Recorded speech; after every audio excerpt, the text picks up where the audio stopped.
নমস্কার বন্ধুরা, Bangla study hub চ্যানেলে আবারও তোমাদের সবাইকে স্বাগত। আজ আমরা দশম শ্রেণীর ভূগোলের ভারতের প্রাকৃতিক পরিবেশ থেকে গুরুত্বপূর্ণ 2 নাম্বারের কোশ্চেনগুলো নিয়ে আলোচনা করব। তাহলে শুরু করা যাক। দুন বলতে কি বোঝো? হিমালয় শিবালিক পর্বতের মধ্যবর্তী অনুদৈর্ঘ্য উপত্যকাগুলিকে দুন বলে। শিবালিক পর্বতের গঠনের সময় নদী প্রবাহ বাধাপ্রাপ্ত হয়ে যে হ্রদের সৃষ্টি হয়, পরে নদীগুলি পলি দিয়ে হ্রদ বুঝিয়ে এই সমভূমি তৈরি হয়, যেমন দেরাদুন। কয়াল কি? ভারতের মালাবার উপকূল বা কেরালা রাজ্যে অবস্থিত জলবেষ্টিত লবণাক্ত হ্রদ বা উপহ্রদগুলিকে স্থানীয় ভাষায় কয়াল বলে। এগুলি সমুদ্রের দিকে মুখ থাকে, যেমন ভেম্বানাদ। মালনাদ ও ময়দানের মধ্যে পার্থক্য কি? কর্ণাটক মালভূমির পশ্চিমের পর্বতবেষ্টিত ঢেউ খেলানো উঁচু নিচু ভূভাগকে মালনাদ বলে, যার অর্থ পাহাড়ি দেশ। অন্যদিকে মালনাদের পূর্বে অবস্থিত অপেক্ষাকৃত মৃদু তরঙ্গায়িত অনুচ্চ সমভূমিকে ময়দান বলে। কচ্ছের রান কি? গুজরাটের উত্তর পশ্চিমে অবস্থিত অগভীর লবণাক্ত জলাভূমিকে কচ্ছের রান বলে। রণ শব্দের অর্থ কাদা মাখানো লবণাক্ত মরু প্রান্তর। বর্ষাকালে এটি অগভীর সমুদ্রে পরিণত হয় এবং শুষ্ক ঋতুতে নুন জমা হয়ে সাদা দেখায়। বহুমুখী নদী পরিকল্পনা কাকে বলে? যে নদীর ওপর বাঁধ তৈরি করে কেবলমাত্র একটি উদ্দেশ্য নয়, বরং একসঙ্গে বন্যা নিয়ন্ত্রণ, জলসেচ, জলবিদ্যুৎ উৎপাদন, মৎস্য চাষ ও নৌ পরিবহনের মতো একাধিক উদ্দেশ্য সাধন করা হয়, তাকে বহুমুখী নদী পরিকল্পনা বলে, যেমন দামোদর উপত্যকা বা ডিবিসি পরিকল্পনা। আঁধি এবং কালবৈশাখী কি? গ্রীষ্মকালে উত্তর পশ্চিম ভারতে, বিশেষত রাজস্থানে ধূলিঝড় সহ যে প্রবল শুষ্ক বায়ু প্রবাহিত হয় তাকে আঁধি বলে। এর ফলে দৃশ্যমানতা কমে যায়। গ্রীষ্মকালে পশ্চিমবঙ্গ সংলগ্ন রাজ্যে বিকেল ও সন্ধ্যার দিকে যে বজ্রবিদ্যুৎ সহ যে প্রবল ঝড় বৃষ্টি হয় তাকে কালবৈশাখী বলে। পশ্চিমী ঝঞ্ঝা বা ওয়েস্টার্ন ডিস্টার্বেন্স কাকে বলে?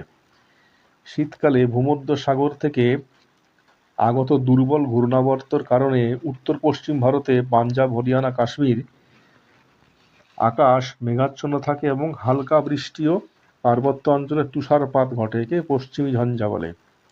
মৌসুমী বিস্ফোরণ কাকে বলে? জুন মাসের প্রথম সপ্তাহে আর্দ্র দক্ষিণ পশ্চিম মৌসুমী বায়ুর আরব সাগরীয় শাখা ভারতের মূল ভূখণ্ডে প্রবেশ করে এবং বজ্রবিদ্যুৎ সহ হঠাৎ যে প্রবল বৃষ্টিপাত ঘটায় তাকে মৌসুমী বিস্ফোরণ বলে। এর ফলেই ভারতে বর্ষাকালের সূচনা হয়। রেগুর বা কৃষ্ণ মৃত্তিকার দুটি বৈশিষ্ট্য হল,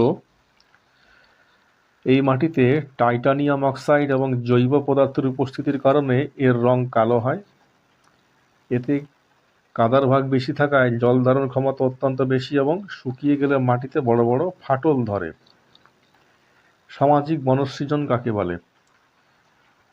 সমাজের অর্থনৈতিক ও পরিবেশগত কল্যাণের উদ্দেশ্যে গ্রামীণ সাধারণ মানুষ এবং সরকারের যৌথ উদ্যোগে অব্যবহৃত পতিত জমি, রাস্তার ধার বা রেল লাইনের পাশে পরিকল্পিতভাবে গাছ লাগানো ও তার রক্ষণাবেক্ষণ করাকে সামাজিক বনসৃজন বলে। ভারতের পূর্ব উপকূল ও পশ্চিম উপকূলের মধ্যে 3টি পার্থক্য লেখো। বিস্তার ও প্রস্থ। পূর্ব উপকূল সমভূমি বেশ চওড়া, প্রায় 100 থেকে 130 কিমি। পশ্চিম উপকূলের সমভূমি অত্যন্ত সংকীর্ণ, 50 থেকে 85 কিমি। বদ্বীপ। পূর্ব উপকূলের নদীগুলির মোহনায় বড় বড় বদ্বীপ গড়ে উঠেছে। পশ্চিম উপকূলে নদীগুলির গতিবেগ তীব্র হওয়ায় কোনো বদ্বীপ গড়ে ওঠেনি। হ্রদ ও কয়াল। পূর্ব উপকূলের চিল্কা, কলরুর মতো উপহ্রদ দেখা যায়। পশ্চিম উপকূলে কয়াল বা ব্যাকওয়াটার্স দেখা যায়। তোমরা 3 নম্বরের জন্য এই 3টা পয়েন্ট লিখবে। এটা 5 নম্বরের প্রশ্নটা দিতে পারে। 5 নম্বরের দিলে তখন তোমাদের আরও 2টো পয়েন্ট বাড়িয়ে 5টা লিখতে হবে। উত্তর ভারতের নদী এবং দক্ষিণ ভারতের নদীর মধ্যে 3টি পার্থক্য লেখো। এটাও 5 নম্বরের দিতে পারে। তোমরা তখন আরও 2টো পয়েন্ট বাড়িয়ে 5টা পয়েন্ট লিখবে। বৈশিষ্ট্য, উৎস ও প্রকৃতি। এই নদীগুলি মানে উত্তর ভারতের নদীগুলি হিমালয়ের বরফ গলাধরে পুষ্ট হওয়ায় তাই সারা বছর জল থাকে, তাই এদের নিত্যবহ নদীও বলা হয়। দক্ষিণ ভারতের নদীগুলি শুধুমাত্র বৃষ্টির জলে পুষ্ট, তাই শুষ্ক ঋতুতে জল কমে যায় বা শুকিয়ে যায়। উত্তর ভারতের নদীগুলির গতিপথ দীর্ঘ এবং মোহনায় বিশাল বিশাল বদ্বীপ সৃষ্টি হয়েছে। দক্ষিণ ভারতের নদীগুলির গতিপথ তুলনামূলকভাবে ছোট এবং সব নদীর মোহনায় বদ্বীপ গড়ে ওঠেনি। নৌ পরিবহন এবং জলবিদ্যুৎ। উত্তর ভারতের নদীগুলি সমভূমি অঞ্চলতে প্রবাহিত হওয়ায় নদীগুলি নৌ পরিবহনে অত্যন্ত উপযুক্ত। দক্ষিণ ভারতের নদীগুলি মালভূমি বা বন্ধুর ভূমির উপর দিয়ে প্রবাহিত হওয়ায় নদীগুলি খরস্রোত এবং জলবিদ্যুৎ উৎপাদনে উপযোগী। পরের প্রশ্ন, ভারতের জলবায়ুতে হিমালয় পর্বতের 3টি প্রভাব আলোচনা করো। শৈত্যপ্রবাহ থেকে রক্ষা, তোমরা পয়েন্টগুলো দেখে নাও।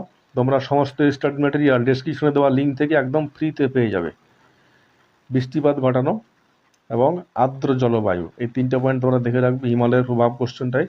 করমণ্ডল উপকূলে বছরে 2বার বৃষ্টিপাত হয় কেন? তামিলনাড়ুর উপকূলে করমণ্ডলে বছরে 2বার বৃষ্টিপাত হওয়ার কারণ হলো, প্রথমবার গ্রীষ্মের শেষে জুন জুলাই মাসে দক্ষিণ পশ্চিম মৌসুমী বায়ুর একটি শাখা বঙ্গোপসাগরের উপর দিয়ে যাওয়ার সময় জলীয়বাষ্প সংগ্রহ করে এবং করমণ্ডল উপকূলে প্রথমবার বৃষ্টিপাত ঘটায়।